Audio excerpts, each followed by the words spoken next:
কোন কি স্যার আপনি সাহেবের ভাতিজির লগে মজনুর বিয়া? অসুবিধা কি? তুমি তো বলে মজনু ভালো বংশের ছেলে, বিয়ে পাস, এতিম, ছেলেও ভালো। জি স্যার, তা ঠিক। তাহলে কথা পাকা করে ফেলো, মজনুর সঙ্গে কথা বলো। আমি এখনই পাকা করে ফেলতে চাই। জি স্যার। নেয়ামত দারোগা কোনো কাজে দেরি করে না। জি স্যার। জানো তুমি আমাকে লোকে কি বলে? কেয়ামত দারোগা। কুইক। জি জি স্যার।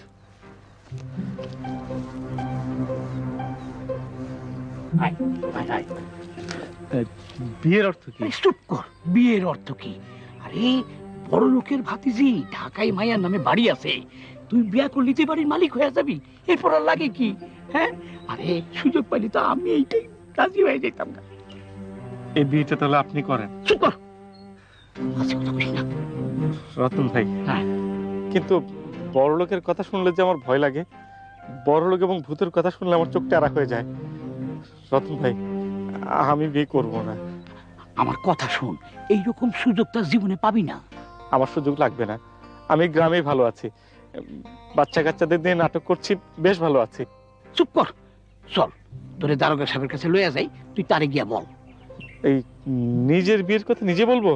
তুই বড় বেশি কথা বলস, আয় আমার লগে।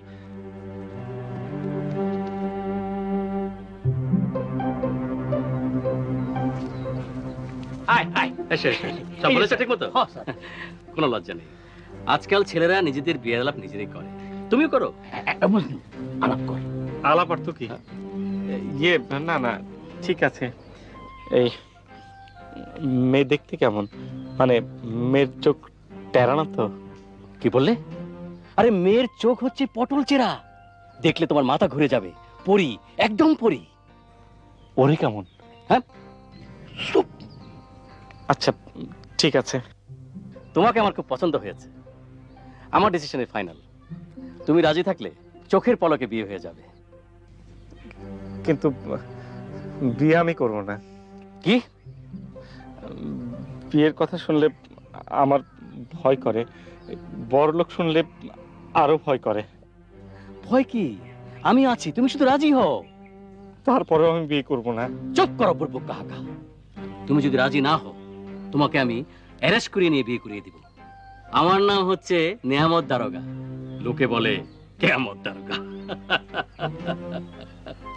রাজি হও।